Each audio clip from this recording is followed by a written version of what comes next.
por sus palabras. Realmente es una gran oportunidad poder compartir en estos espacios que nos proveen los maestros. Agradecemos la presencia del profesor Germán Salcedo y a continuación vamos a escuchar las palabras del profesor Jorge, que digamos que es nuestro host en este momento. Bueno, a todos buenos días. Buenos días. Profesores y estudiantes presentes. El profesor, decía el maestro Luis Bertán Prieto Figueroa, el epónimo de esta universidad, debe ser luz, tanto en casa como en la calle.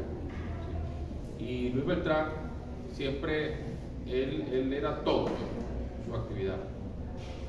Luis Bertán Prieto Figueroa, el epónimo de esta universidad, de este instituto pedagógico, convertía sus aulas de clase en una aula de clase para dar clases, pero a la vez de extensión y de investigación. Por eso es que Luis Beltrán va a cumplir un papel muy importante en lo que va a ser la primera mitad, sobre todo la primera mitad del siglo XX, del siglo pasado. Era una persona que discutía el tema educativo porque estaba inmerso en la educación. O sea que fíjate que una de las cosas, una de las cuestiones que lo caracterizaba era que él en sí era la ONU, vamos a ponerlo así. Él, en Margarita, de donde es originario, Luis Beltrán, a temprana edad, pues su familia, los barcos que llegaban, estamos hablando de la primera década del siglo XX, que estaban llegando, hablaban diversos idiomas, y en ese ambiente, en su casa, había el manejo de diversos idiomas. El idioma implica una cultura también, y entonces él estuvo inmerso también en los idiomas. Por eso es que cuando él se traslada a Caracas, hacia 1923, él está en Caracas traduciendo pues obras que vienen de Estados Unidos, de Italia, de Francia. Él lo está haciendo en una Venezuela donde el analfabetismo reinaba, donde eran escasos los que estudiaban, ¿sí? Nada comparado con hoy en día, ¿sí? Pero esa era la Venezuela de ese momento. Y Luis Beltrán entonces comenzó a forjar un movimiento de educadores que no solamente era aprender las cosas por aprenderlas, sino buscar un sentido y una profundidad. Yo hace poco, hace como 15 o 20 años atrás, descubrí que los idiomas, detrás de los idiomas hay una cultura, y no se puede aprender solamente la gramática. De hecho, ya la gramática, que es lo más fuerte en nuestro país para la enseñanza de los idiomas, implica ya una visión cultural, una visión de la sociedad. Descubrirla es nuestra tarea para poder comprender y compenetrarnos con la enseñanza y el aprendizaje de los idiomas. Entonces Luis Beltrán forjó esa situación. Y estamos hablando de Luis Beltrán porque estamos hablando del aniversario del pedagógico. Ya el profesor Abilio Mujica, nuestro jefe del departamento, ya lo presentó. Hoy en la mañana vamos a cerrar un ciclo de conferencias, de conversaciones. Una oportunidad tuvimos allá en el ENEAL con el doctor Reinaldo Rojas, profesor de la Academia Nacional de la Historia. Fue reconocido con un honor por parte de Francia por enseñar el francés, por contribuir al francés en nuestro país. Reinaldo Rojas, yo llevé a estos estudiantes aquí y otros, los llevé al encuentro con el profesor Reinaldo en el ENEAL, en la biblioteca, y unas conversaciones. Luego nos trasladamos a la Alianza Francesa, buscando también, buscando el encuentro con la cultura, con los idiomas y nuevas perspectivas para la juventud. ¿Ves? Abrir amplias posibilidades. Entonces, después, aquí se trajo a un maestro que enseña mandarín, tuvo 11 años en China y él estuvo aquí. Y cerramos contigo, José. El doctor José Girálico, compañero de trabajo en el área de teoría educativa, un amigo dedicado, él les va a hablar de su experiencia. Lo hemos invitado para que hable sobre el quehacer filosófico. Lo fuerte de su trabajo es la filosofía, práctica, teórica. Él va a hablar de ese mundo, que es el que queremos que nosotros podamos apropiarnos. Si hay dudas sobre, o hay una inquietud sobre filósofo, pedagogo, se le puede formular. Él podrá responder a eso. Por el tiempo, bueno, ahí lo vamos manejando. Bueno, un honor, José. Gracias, Jorge. Bueno, todos los docentes que nos abren este foro para que nosotros podamos aprender un poquito más. Ya como mencionó el profesor, este es el cierre, ya hemos tenido ya varios foros conversacionales e incluso viajes donde pudimos compartir con grandes exponentes de nuestro estado. Realmente pues muy felices de estar aquí en este momento. Me gustaría introducir, hacer una pequeña presentación de lo que es el profesor. Empezando con que es licenciado en Filosofía, título que obtuvo en Caracas. También tiene un magíster en Ciencias de la Educación, la mención de docencia universitaria. También tiene un doctorado en Ciencias de la Educación que lo realizó en la Universidad Simón Rodríguez, aquí en Barquisimeto. Es miembro del Departamento de Formación Docente, ya está jubilado también. Sin embargo, sigue siendo conferencista de doctorado. Realmente es un gran exponente que tenemos aquí en nuestra ciudad y es pues una gran oportunidad poder compartir con él el día de hoy. A continuación, pues ya es el tiempo del profesor y esperamos que podamos mantener el silencio y la atención. Si tienen alguna pregunta, podemos esperar hasta el final y las podemos formular de manera que podamos tener esa conversación. Sí, pero siempre con el respeto y tranquilidad y silencio. ¿Sí? Muchas gracias. Gracias, Paola. ¿Ahora? Ok. En primer lugar, quiero agradecer a Jorge, el doctor Jorge Pérez, la invitación que me hiciera para compartir con ustedes algunas reflexiones en torno a la educación y a la filosofía.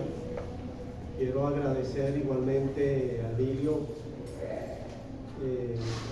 por la invitación también, porque este es el departamento de inglés y él es el jefe del departamento. Saludar a los colegas profesores que están acá, que nos acompañan para compartir, y fundamentalmente saludarlos a ustedes y agradecerles por la paciencia que tuvieron en la espera y por la paciencia que van a tener hasta que terminemos. Queremos que sea de provecho para todos. ¿De qué semestre son? Diversos semestres. ¿Ah? Diversos semestres. Diversos semestres, delgadito. Bueno, hay el nuevo pensum de estudio, digamos, subsumió varios cursos que antes veíamos: introducción a la filosofía, filosofía de la educación, ética y docencia, epistemología, sociología. Por lo menos eran 5 materias claves en la formación teórica de los futuros docentes. El nuevo pensum redujo todo eso y entonces tenemos una materia que se llama pensamiento filosófico y pedagógico. Casi nada. Y en ese pensamiento filosófico y pedagógico aspiran que aprendan todo lo que se vio o lo que se debería ver en 5 materias. Es interesante. Pero vamos a colaborar y todo lo que sea para el bienestar de ustedes en el proceso de aprendizaje es para nosotros muy importante. Y por eso agradezco la invitación. Quiero iniciar, yo venía con una estructura para trabajar con ustedes, y cuando veo el título, anoche veo el título así, me siento en frío, y me invitan a que hable sobre el quehacer filosófico y la pedagogía. En primer lugar, vamos a tratar de hacer una corrección epistémica desde el punto de vista conceptual. En segundo lugar, vamos a tratar 4 o 3 aspectos. Y el último punto, cómo incide esto que hablamos con la realidad, que es fundamentalmente lo que nos interesa en el fondo, porque no se trata solo de teoría, es necesaria y fundamental la praxis, la práctica. El primer tema que debemos hacer una corrección epistémica es el quehacer, que ahí aparece pegadito como una sola palabra, quehacer. Yo la dividí, coloqué el acento e hice la pregunta, ¿qué hacer? Esa es la misma pregunta más o menos que se planteó Kant cuando intentó responder precisamente a la pregunta sobre qué hacer, qué debo esperar, qué debo conocer, qué debo hacer. En el fondo es una pregunta ética. Entonces está implícito en esta invitación la ética, que es uno de los componentes en el programa.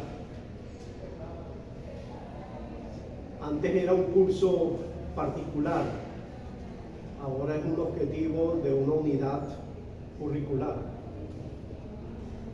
Pero vamos a hablar brevemente de eso, de esa pregunta o de esa invitación que nos hacen cuando nos preguntan qué hacer. Y ciertamente la pregunta qué hacer tiene muchas implicaciones, porque depende de lo que vayas a hacer. Pero como estamos en el alma mater de la formación de los maestros, maestras, profesores y profesoras, por lo menos de la región centro-occidental, nosotros entonces nos preguntamos y le preguntamos a los maestros y a los futuros maestros qué es lo que debo hacer. Y no es una pregunta que viene de Kant, es una pregunta que viene ya de los griegos. ¿Qué debo hacer? Esa pregunta también se la hizo Sócrates, Platón y Aristóteles. También se la hizo San Agustín y Santo Tomás. Pero nosotros vamos a tratar de ver qué es eso, o por qué, o para qué debo hacer. Y cuando digo que es una pregunta ética, significa que debemos entonces abordar el problema desde la ética, primero desde la ética.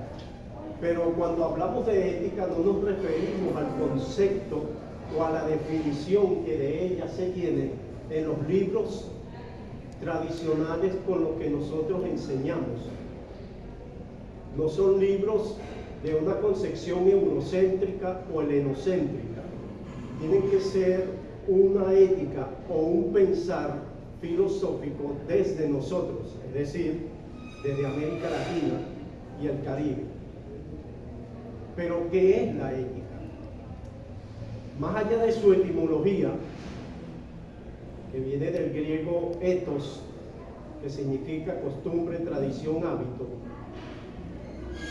eso que hacemos como costumbre, como tradición, como hábito, finalmente termina regularizado a través de la norma y aparece la moral, pero primero la ética. Entonces, sí, porque no.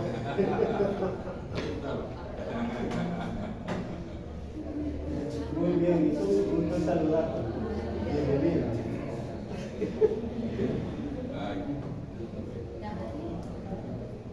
Yo le perdono todo, ella fue mi alumna. Tuve el honor de tenerla de estudiante. Entonces, cuando hablamos de ética, no nos estamos refiriendo al concepto o a la definición del concepto eurocéntrico o helenocéntrico. Vamos a tratar brevemente de escudriñar para construir una definición desde nosotros.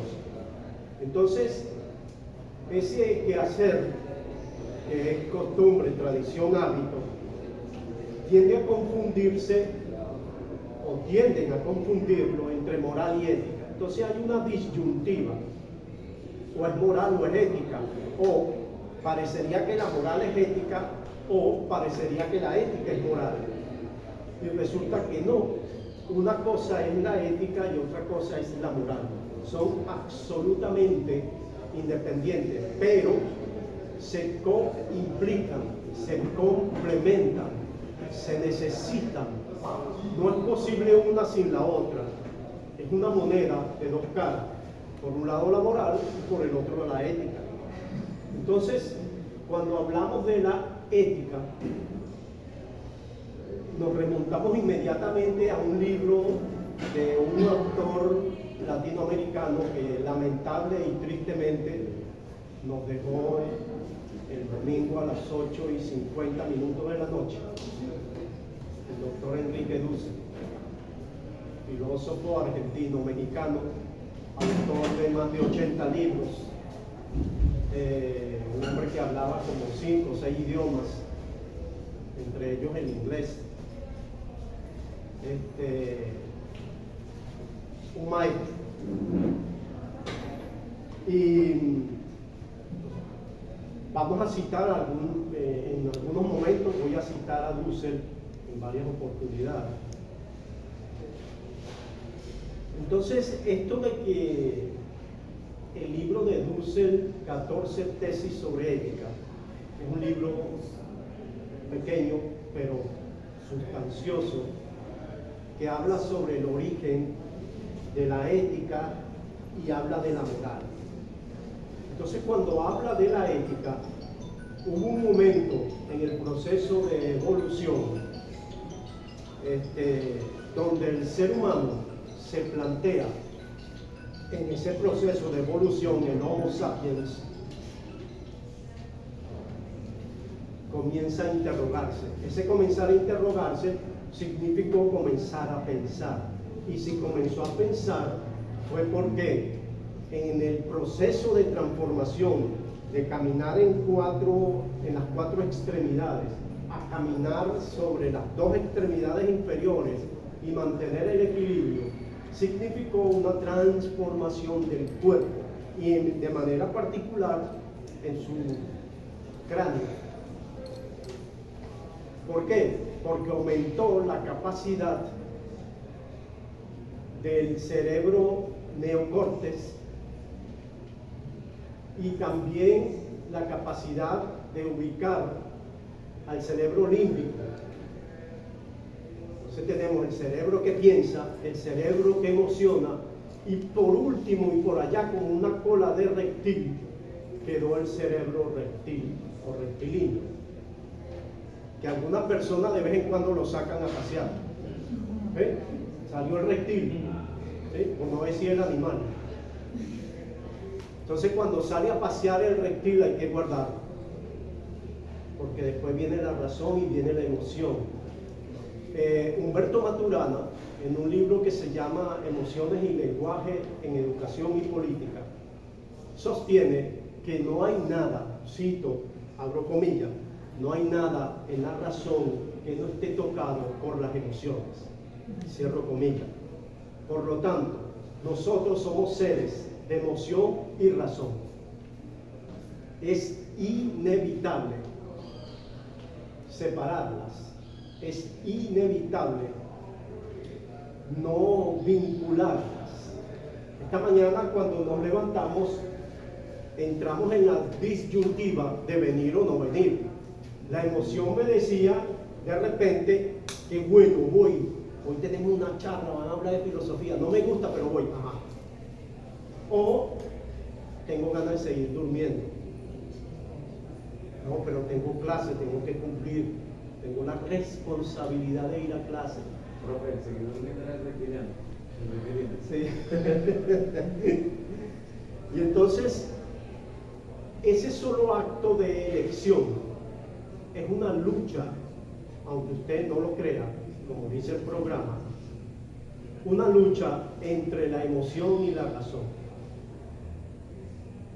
Y esa lucha es permanente, es constante.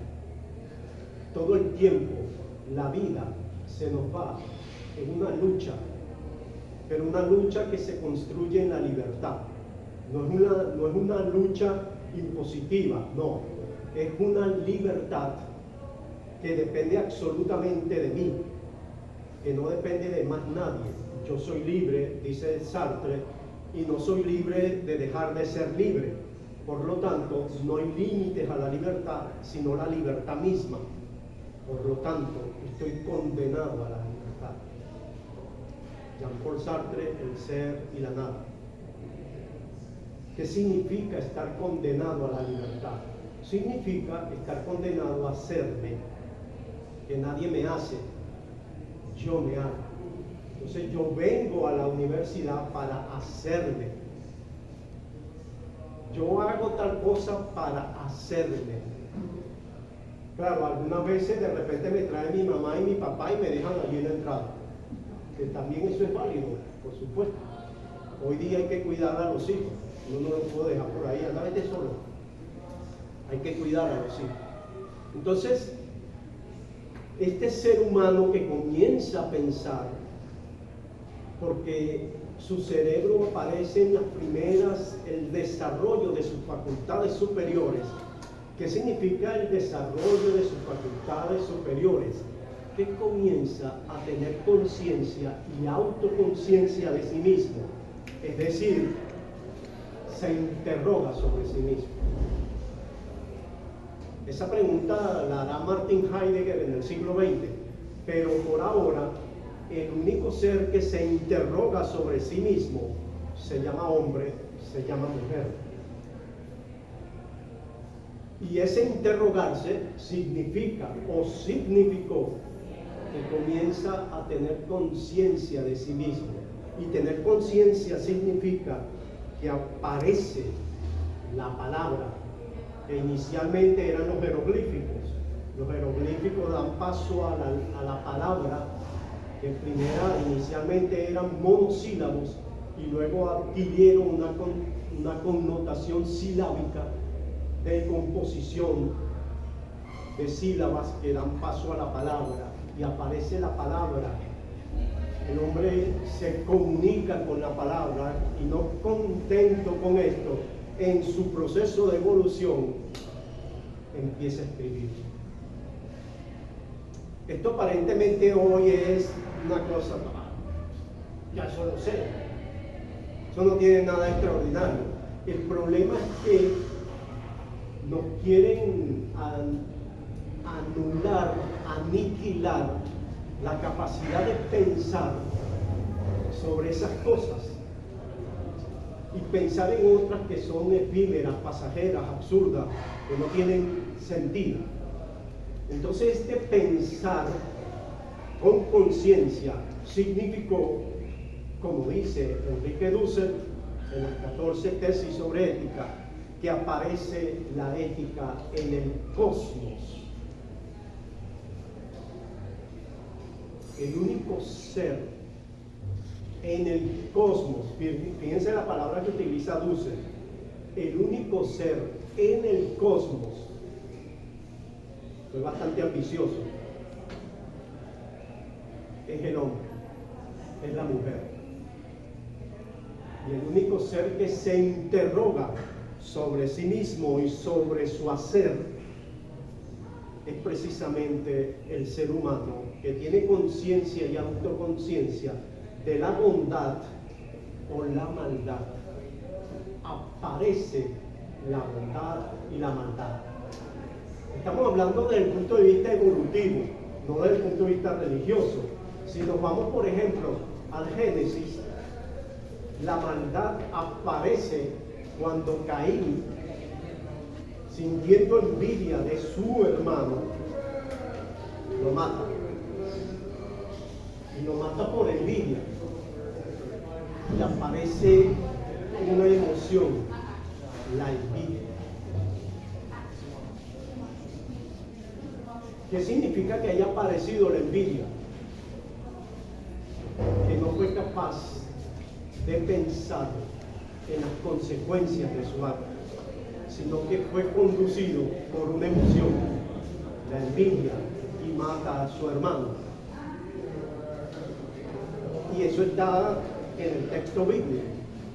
Pero si hablamos desde el punto de vista de la emoción, entonces el hombre comienza a tener conciencia de la bondad que es lo bueno, y de la maldad, que es lo malo. Entonces, si aparece la ética en el cosmos, el hombre comenzó a hacer cosas y esas cosas las repetía, y llegó el momento en que se preguntó: ¿por qué hago esto? ¿O para qué lo hago? O la gran pregunta a la que nos invita hoy el tema: ¿qué debo hacer? ¿Qué debo hacer? Esa pregunta nos la hacemos siempre, cuando entramos sobre todo en situaciones disyuntivas. Nos hacemos la pregunta: ¿qué debo hacer? ¿Me voy o me quedo? ¿Lo hago o no lo hago? ¿Estudio o no estudio? ¿Me copio o no me copio? Etcétera, etcétera. ¿Cómo están? Eso tiene un significado importante. Pero ¿por qué el hombre hace esas cosas? Estamos hablando de la ética. Entonces, etimológicamente habíamos dicho que ética viene del griego ethos, que significa morada. Inicialmente la morada era algo externo, pero José Luis Aranguren dice que la morada es interna. Ya no es fuera de mí, sino dentro de mí. Cada uno de nosotros, cada una de nosotras posee, tiene una morada interna. ¿Y qué es lo que hay en esa morada? ¿Qué es lo que emerge, lo que surge, lo que brota de esa morada? Puede ser un acto guiado por la razón y puede ser un acto guiado por la emoción. O el reptil del hermano que mata a su hermano. Salió el reptil. Pero ¿qué significa esa morada interna? Lo que brota del alma, lo que brota del corazón. Entonces, el mismo texto bíblico dice: no es lo que el hombre come lo que le hace daño, el problema es lo que sale de su boca, porque lo que sale de su boca es la abundancia de su corazón. Y eso mismo nos preguntamos desde el punto de vista ético. Entonces, retomando a Martin Heidegger, el filósofo y ontólogo más importante del siglo XX, en su libro Ser y Tiempo, me acordé cuando venía entrando del tiempo, cuando comencé a trabajar aquí, el tiempo, cómo pasa el tiempo.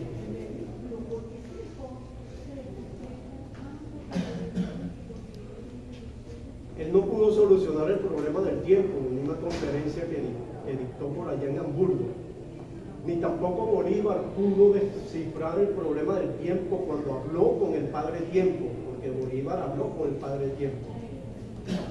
Y Emilio Lillo sobre el Chimborazo habló con el Padre Tiempo. Y Martin Heidegger dice en esa conferencia: la morada, el ethos, es de donde brotan los actos más humanos. ¿Y cuáles son los actos humanos? Los buenos y los malos, los que consideramos buenos y los que consideramos malos. Porque tiene un juego muy subjetivo entre lo que es la bondad y lo que es la maldad. Culturalmente hablando, históricamente hablando. Entonces, lo que brota, eso que brota de los actos más humanos, no solamente son los que consideramos como buenos, correctos, justos, sino lo que son todo lo opuesto, los incorrectos, los injustos, los malos. De tal manera que la ética, la morada, es el fundamento del hacer ético. La ética significa entonces obrar desde la morada. ¿Qué es lo que me dice la morada? Entonces, ahí aparecen los códigos morales internos, individuales, singulares de cada uno de nosotros y nosotras, y también aparecen los códigos morales externos. Esos códigos morales externos que son la Constitución, las leyes, los principios, las normas de convivencia en la universidad, las normas de convivencia en el departamento. Todo eso son normas externas que están allí para guiarnos, para orientarnos, para decirnos qué es lo que debemos hacer. Pero hay momentos en que el deber hacer no depende de la norma externa, sino de la norma interna, depende de mí, de más nadie. Entonces la ética aparece. Por lo tanto, todo acto que brota de la intencionalidad humana es ético. Entonces nos preguntamos, en serio, ¿y el tipo que lanzó las bombas sobre Hiroshima y Nagasaki hizo un acto ético? Sí, porque lo hizo obedeciendo, cumplió una orden, una norma externa e interna, porque él pudo decir, no, yo no voy a lanzar esta vaina, yo mejor me voy. El mismo Jesús en el huerto de Getsemaní pudo haber dicho, no, yo mejor me voy, mañana me van a crucificar, así es. Pero se quedó. Entonces, eso que brotó y que brota del acto humano es ético. El bombardeo de Israel sobre el pueblo indefenso de Palestina, no el grupo Hamas, el pueblo indefenso de Palestina, es una barbarie, es un asesinato colectivo y es ético. ¿Dónde está el problema? En la moral, no matarás. Pero el no matarás, el sionismo del gobierno israelí se lo pasa por el forro y entonces dices, mataré. Pero no mataré 2 o 3 cristianos, no 500, 700, van por 4,000. No, 9,000. 4,000 son niños. La tasa de natalidad más alta del planeta se da en la franja de Gaza, precisamente en Palestina, porque como los quieren hacer desaparecer y ellos no quieren desaparecer, las mujeres paren temprano. Entonces hay que matar a los niños y hay que matar a la mujer como fuente de vida. Eso es lo que tienen la mentalidad en la cabeza los judíos sionistas que gobiernan Israel. Entonces, todo acto que procede de la intencionalidad es ético. La cosa es la moral que dice que eso que estás haciendo es incorrecto, es inmoral, es ilegal, es maldad. Entonces, ¿qué es lo que debo hacer? Yo estoy hablando y hablando, usted no... Tengo que medir el tiempo para... Esa es la primera pregunta que me hice sobre la invitación. ¿Qué hacer? Entonces ya hoy nosotros descubrimos, ya sé lo que debo hacer. Porque todo hacer es un acto que brota de la intencionalidad. Pero este acto, la invitación que nos hacen es sobre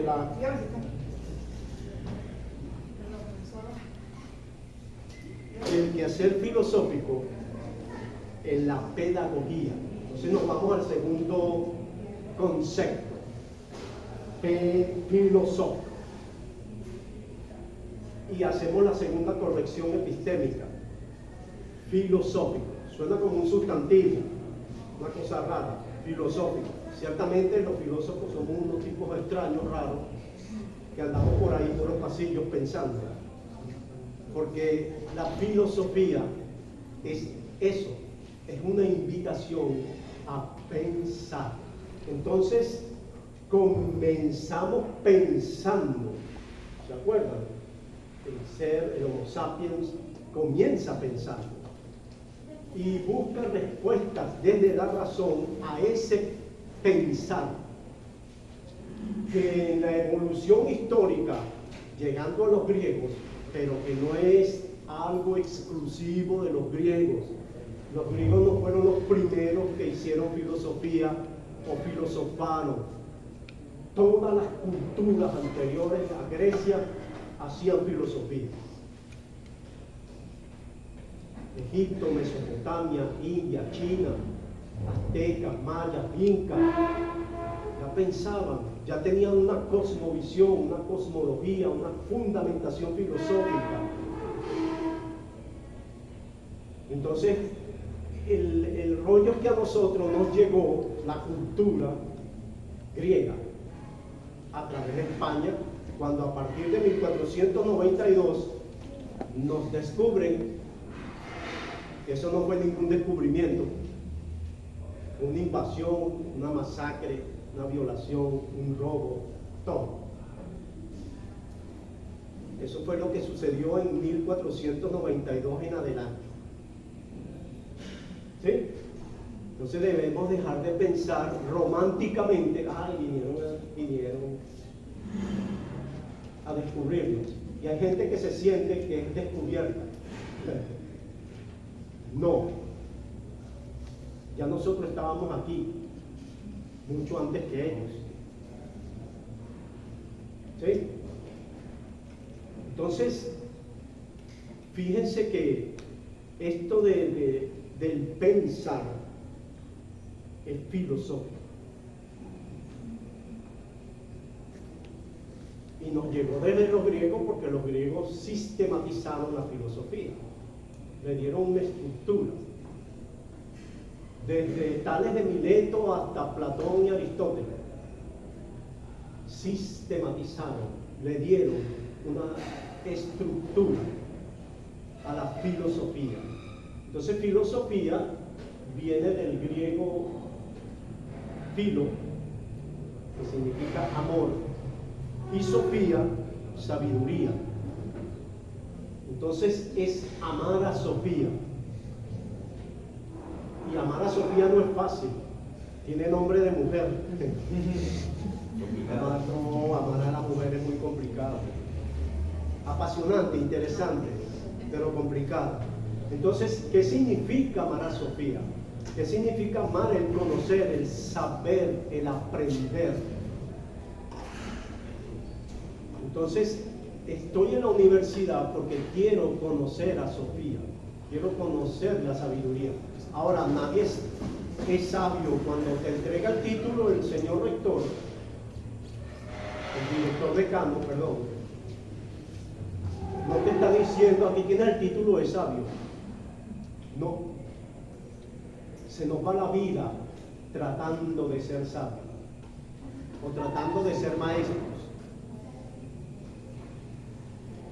Tenemos por lo menos 25 años formales para tratar de aprender a ser maestros. Entonces, este pensar filosófico, ¿a qué nos lleva? ¿Qué es lo que debo pensar? Lo primero es, ¿qué debo hacer? ¿Qué hacer con el pensar? Si esto que estoy pensando es para qué. Por eso es que pensar es tan peligroso. Cuando ven a un muchacho solo que no está haciendo nada y tú le preguntas, la mamá le pregunta, hola, ¿qué estás haciendo? Estoy pensando. Ay, Dios, eso es peligroso, ¿sabes? Porque uno no sabe qué está pensando, ese es el problema. Si nosotros tuviésemos la capacidad de entrar en el otro y en la otra para ver qué piensa, sería terrible si cada quien anda pensando lo que el otro está pensando sobre él. Menos mal que eso no sucede, que no somos capaces de entrar en la interioridad del otro para ver qué piensa, para pensar lo que piensa el otro. pero el otro es importante para mí. Entonces, ese pensar filosófico es un pensar que escudriña, que trata de develar la apariencia de la realidad. Lo dice Platón, solo que Platón nos dice desde el concepto de las ideas y Aristóteles lo va a decir desde el concepto de la realidad. Entonces, ahí están las dos grandes visiones del conocimiento y del mundo. Las ideas y la realidad, el concepto y la naturaleza. Estamos en una de esas dos. Más adelante vamos a ver cuál. Entonces, ese pensar sobre el otro y la otra, esa necesidad de querer buscar respuestas a las preguntas sobre la vida. ¿Sí? Sabater escribió un libro que se llama Las preguntas de la vida, y el capítulo 1 se llama La muerte para empezar. Entonces, ¿quién está pensando en la muerte? Bueno, yo cuando pasé por primera vez por el cementerio, me dio mucho miedo, tenía 9 años, y pasé por la puerta del cementerio del pueblo, y me imaginé a los muertos saliendo, y todo eso que le meten a uno en la cabeza cuando es niño sobre los muertos. Aquí es donde traen a los muertos. Entonces, para mí fue una pregunta para empezar: ¿qué es la muerte?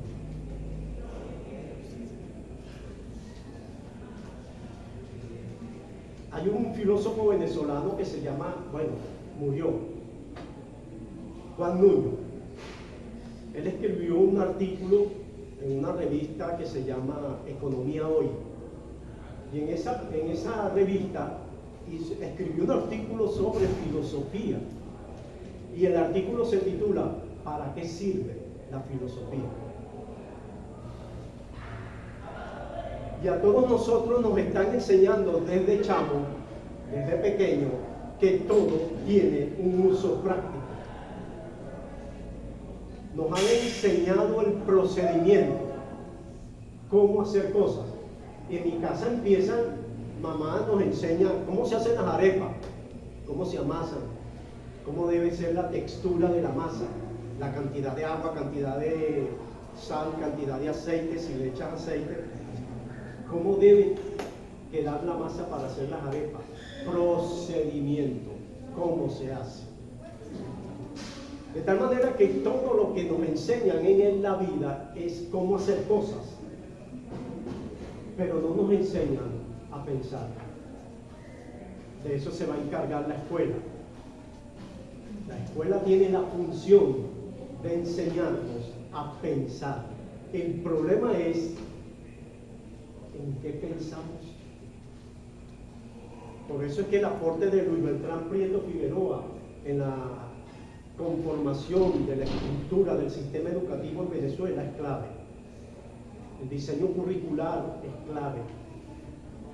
Entonces, ¿qué le estamos enseñando a nuestros niños, a nuestros adolescentes, a nuestros estudiantes universitarios? ¿Qué le estamos enseñando? Le estamos enseñando a pensar. Porque Paulo Freire dice lo contrario en la pedagogía del oprimido. Nos están convirtiendo en depósitos bancarios de información, más no de conocimiento. Entonces tenemos demasiada información, sobre todo de la aparición del celular y su conexión al internet, que ya todo está dicho y lo único que tienes que hacer es buscarlo, no tienes que pensar, ya otro pensó por ti. Nos están haciendo analfabetas funcionales. Todo lo conseguimos aquí.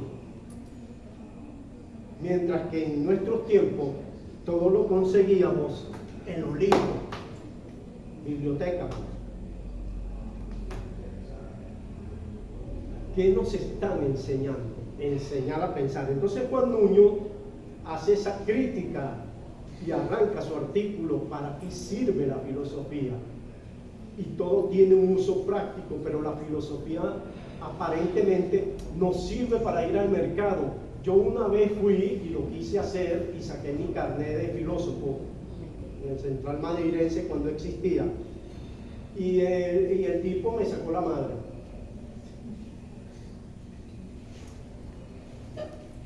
Que buscara plata porque no podía pagar con un carnet de filósofo. A veces uno tiene que ser irreverente.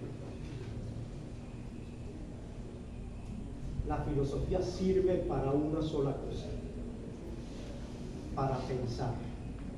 Y pensar se aprende pensando. ¿Qué estás haciendo? Pensando. Ah, está aprendiendo. Cocinar se aprende cocinando. El mecánico es práctico, se aprende desarmando motores, no viendo desde lejos cómo es que se hace. Yo soy mecánico, pero nunca he desarmado un motor. Ay, Dios, no se te ocurra dejarle el carro.